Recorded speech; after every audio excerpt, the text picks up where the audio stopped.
அனைவருக்கும் வணக்கம். நம்ம டெய்லியும் டிஎன்ஏல முக்கியமான செய்திகளை பத்தி பார்க்குறோம். இன்னைக்கு என்ன செய்திகள் இருக்கு அப்படிங்கிறத பார்ப்போம். முதல்ல பார்த்தீங்க அப்படின்னா, உலக மக்கள் தொகையில் 40% பேருக்கு தாய்மொழி கல்வி கிடைப்பதில்லை அப்படின்னு சொல்லி கொடுத்துருக்காங்க. அதாவது யுனெஸ்கோ நிறுவனம் குளோபல் எஜுகேஷன் அப்படிங்கிற ஒரு ரிப்போர்ட்டை வந்து கொடுத்துருக்காங்க. அந்த ரிப்போர்ட்டோட ஹைலைட்ல பார்த்தீங்கன்னா, உலகத்தில் இருக்கக்கூடிய மக்கள் தொகையில கிட்டத்தட்ட 40% பேருக்கு பார்த்தோம்னா அவங்களுடைய தாய்மொழி கல்வி அப்படிங்கிறது கிடைக்கிறதே இல்லை அப்படிங்கிறத சொல்லியிருக்காங்க. இது குறைந்த மற்றும் நடுத்தர வருமானம் உள்ள நாடுகளில் பார்த்தோம்னா அது 90% நெருக்கமாக இருக்கு அந்த ஒரு விகிதம் அப்படிங்கிறத குறிப்பிட்டு காட்டியிருக்காங்க.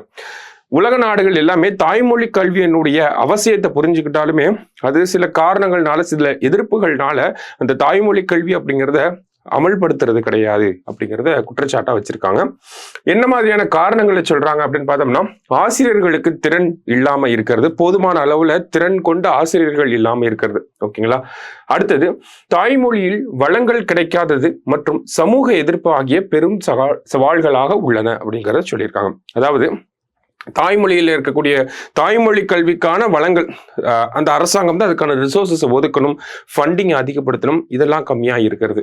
அடுத்ததாக பார்த்தீங்கன்னா சமூகத்தில் எதிர்ப்பு அப்படிங்கிறது இருக்கும். நிறைய சமூகங்களில் தாய்மொழியும் தாண்டி ஆங்கிலம் கற்றுக்கலாம் அப்படிங்கிறத வந்து ஒரு போக்காவே வச்சிருப்பாங்க. இந்த மாதிரியான இடத்துல இந்த ஒரு விஷயம் கரெக்டாக இருக்கும். அதே மாதிரி மைக்ரேஷன் அப்படிங்கிறது முக்கியமான ஒரு காரணம். இங்கேருந்து நம்ம வெளிநாடுகளுக்கு போகிறப்ப அந்த ஊரில் இருக்கக்கூடிய மொழி அல்லது ஆங்கிலத்தில் தான் நம்மளுடைய கல்வியை கற்கிற மாதிரி இருக்கும். அந்த இடத்துல நம்ம போய் நம்ம தமிழ் வழி கல்வி அப்படிங்கிறது எடுத்துட்டு வர முடியாது இல்லையா. ஸோ மைக்ரேஷன் அப்படிங்கிறதுமே ஒரு முக்கியமான ஒரு பிரச்சனையாக இருக்கு. தாய்மொழி கல்வியினுடைய பலன்கள் தெரிஞ்சிருந்தாலும் அதை சரியான முறையில் இம்ப்ளிமெண்ட் பண்ண முடியல அப்படிங்கிறத இந்த ரிப்போர்ட்டில் சொல்லியிருப்பாங்க. சரியா. நம்ம இன்ஸ்டியூட்ல குரூப் 1க்கான டெஸ்ட் பேட்ச் அப்படிங்கிறது ஸ்டார்ட் ஆக போகுது. எப்போ அப்படின்னு பார்த்தீங்கன்னா March 9th நமக்கு குரூப் 1க்கான ஃபர்ஸ்ட் டெஸ்ட் அப்படிங்கிறது ஆரம்பிக்க போகுது. ப்ரிலிம்ஸ் டெஸ்ட் பேட்ச் அது. இதுவே March 16 இருந்து பார்த்தீங்க அப்படின்னா நமக்கு மெயின்ஸ்க்கான டெஸ்ட் பேட்ச் அப்படிங்கிறது ஸ்டார்ட் ஆக போகுது. ரெண்டுமே பார்த்தோம்னா 24+ டெஸ்ட் சீரியஸாக இருக்க போகுது. ஓகேங்களா. ஸோ ப்ரிலிம்ஸ் படிச்சுட்டு மெயின்ஸ்க்கும் நீங்கள் ரெடி ஆகணும் அப்படின்னு நினைச்சீங்கன்னா ரெண்டுத்திலையுமே ஜாயின் பண்ணிக்கோங்க. ரொம்ப ரொம்ப யூஸ்ஃபுல்லாக இருக்கும். சரியா. வேற ஏதாவது டவுட்ஸ் இருந்துச்சுன்னா நம்ம பிரான்ச்சஸ்க்கு கான்டாக்ட் பண்ணுங்க. அடுத்ததா பார்த்தீங்க அப்படின்னா ஏன் வேண்டும் பழைய ஓய்வூதிய திட்டம் அப்படின்னு சொல்லி கேட்டிருக்காங்க. சமீபத்தில் பார்த்தோம்னா நமக்கு தமிழக அரசாங்கத்திலேயே நிறைய ஊழியர்கள், அரசு ஊழியர்கள் வந்து போராட்டம் பண்ணாங்க, போராட்டத்தை அறிவித்திருந்தாங்க. என்னன்னா பழைய ஓய்வூதிய திட்டம், ஓல்டு பென்ஷன் ஸ்கீமை எங்களுக்கு நடைமுறைப்படுத்துங்க அப்படின்னு சொல்லி.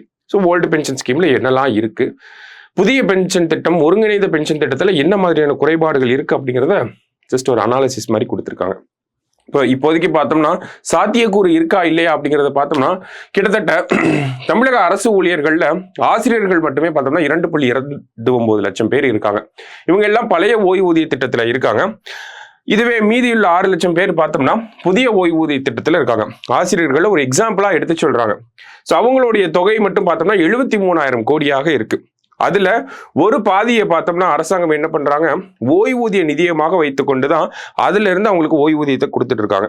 மீதி இருக்கக்கூடியதை பார்த்தோம்னா 37,000 கோடியை அவங்களோட வருங்கால வைப்பு நிதியில வந்து செலுத்தினா நல்லா இருக்கும் அப்படிங்கிற ஒரு ஐடியாவை கொடுத்துருக்காங்க. ஓகேவா.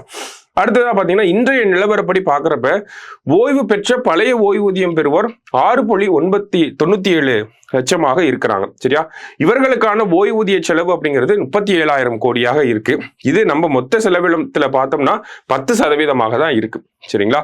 அப்படிங்கிறப்ப நமக்கு புதிய ஓய்வூதிய திட்டத்தையோ ஒருங்கிணைந்த ஓய்வூதிய திட்டத்துக்கு பதிலாகவும் பழைய ஓய்வூதிய திட்டம் அப்படிங்கிறது அரசாங்கத்துக்குமே பெரிய அளவில் செலவுகளை ஏற்படுத்தாது அப்படிங்கிற ஒரு சில கால்குலேஷனை தான் இந்த இடத்துல கொடுத்துருக்காங்க. ஓகேங்களா.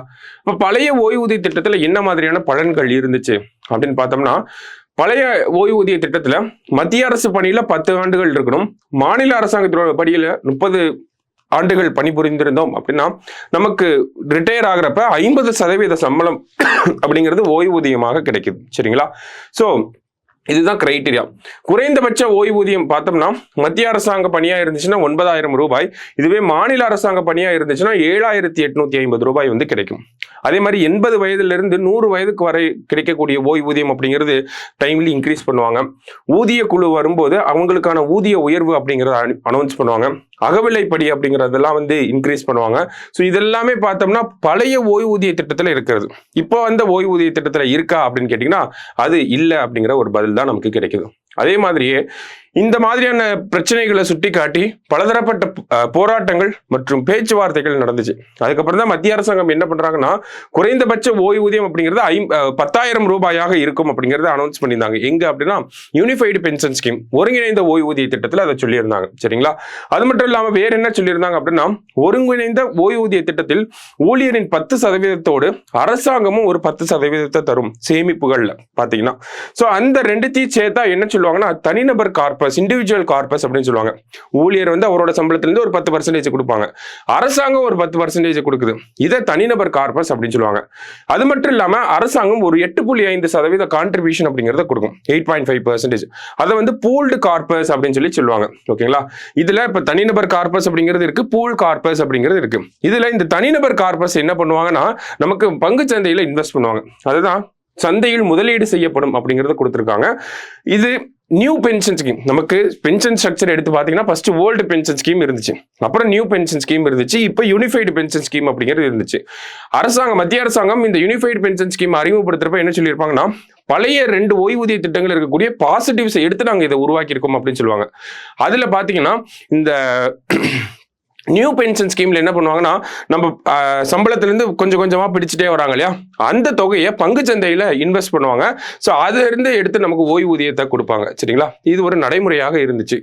ஸோ இப்போ இந்த தனிநபர் கார்பஸ் அப்படிங்கிறது என்ன பண்றாங்க, நமக்கு மார்க்கெட்ல இன்வெஸ்ட் பண்றாங்க. இதனால வல்னரபிலிட்டிஸ் அப்படிங்கிறது அதிகமா இருக்கும். நம்மளால முழு ஓய்வூதியத்தை ரியலைஸ் பண்ண முடியாது அப்படிங்கிற ஒரு பிரச்சனையும் இருக்கு. ஸோ நடுவில் நம்ம இந்த தனிநபர் கார்பஸ் வந்து என்ன ஒரு பணமும் எடுக்காம கரெக்டா மெயின்டைன் பண்ணிட்டு வந்தோம்னா அது பெஞ்ச்மார்க் கார்பஸ் அப்படின்னு சொல்றாங்க. ஸோ இந்த பெஞ்ச்மார்க் கார்பஸை யார் தீர்மானிப்பாங்க அப்படின்னு பார்த்தோம்னா, PFRDA அப்படிங்கிற இந்த அமைப்பு தான் நமக்கு இந்த பெஞ்ச்மார்க் கார்பஸை நிர்ணயம் செய்யறாங்க. சரியா? இப்படி இருக்கப்ப என்ன ஆகுது அப்படின்னு பார்த்தோம்னா, நமக்கு அரசாங்கம் நீங்க அரசு வேலையில 25 வருஷம் இருந்தீங்க அப்படின்னா உங்களுடைய ஓய்வூதியம் என்னவாக இருக்கும் அப்படிங்கறத நமக்கு அறிவித்திருந்தாங்க. எப்படி இருக்கும் அப்படின்னு பார்த்தோம்னா, நம்ம ரிட்டையர் ஆக போறக்கூடிய அந்த வருஷத்துல லாஸ்ட் 12 மந்த்துக்குன்னு ஒரு பேசிக் சேலரி இருந்திருக்கும் இல்லையா, அந்த பேசிக் சேலரியில 50% அப்படிங்கிறது நமக்கு பென்ஷனா வரும் அப்படிங்கிறது அவுட்லைனா நமக்கு கொடுத்திருந்தாங்க. அதை டீப்பா போய் புரிஞ்சுக்கிட்டோம் அப்படின்னா, இந்த தனிநபர் கார்பஸ், பெஞ்ச்மார்க் கார்பஸ் இது எல்லாமே குறையாம இருந்தாதான் நமக்கு அது ஃபுல்லா ரியலைஸ் பண்ண முடியும். சரிங்களா? அதுதான் இந்த இடத்துல ஒரு சிக்கலாக இருக்கு. அதே மாதிரி நமக்கு பாத்தீங்க அப்படின்னா, இந்த தனிநபர் கார்பஸ் அப்படிங்கறத மார்க்கெட்ல இன்வெஸ்ட் பண்றதுனால தனிநபர் கார்பஸ் கம்மியாச்சு அப்படின்னா ஓய்வூதியமும் கம்மியாகிறதுக்கான வாய்ப்புகள் அதிகமாகவே இருக்கு. இதற்கான ஒரு ரெகுலேட்டரி ஃப்ரேம்வொர்க் அப்படிங்கிறது இல்லாம இருக்கு அப்படிங்கிறதும் இதுல ஒரு குற்றச்சாட்டா இருக்கு. இதுவே நீங்க 10 ஆண்டுகள் மட்டும் அரசு வேலையில இருக்கீங்க அப்படின்னா உங்களுக்கு ஓய்வூதியமா 10,000 ரூபாய் அரசாங்கம் கொடுப்பாங்க.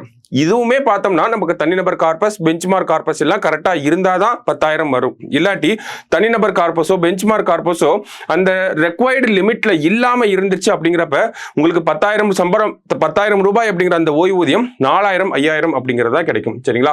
இது மட்டும் இல்லாம விருப்ப ஓய்வுலையும் ஒரு சில பிரச்சனைகள் அப்படிங்கிறது இருக்கு. இப்ப நீங்க 21 வயசுல அரசு வேலைக்கு போறீங்க, உங்களுக்கு 25 ஆண்டுகளுக்கு அப்புறம் தான் உங்களுக்கு அந்த விருப்ப ஓய்வு அப்படிங்கிறதே அமலுக்கு வரும். அப்படிங்கிறப்ப 46 வயசுல நீங்க விருப்ப ஓய்வு பெற்று வாலண்டரி ரிட்டையர்மெண்ட் வாங்கிட்டு வந்துட்டீங்க அப்படின்னாலும் உங்களுக்கான பென்ஷன் தொகை அப்படிங்கிறது ஒரிஜினலா நீங்க எப்ப ரிட்டையர் ஆவீங்களோ அந்த 60 வயசுக்கு அப்புறம் தான் அந்த ஒரு பென்ஷன் செட்டில்மெண்ட் அப்படிங்கிறது இருக்கும். சோ இதுவுமே வந்து ஒரு பெரிய குறைபாடாக இருக்கு இந்த புதிய ஓய்வூதிய திட்டத்துல. சரிங்களா?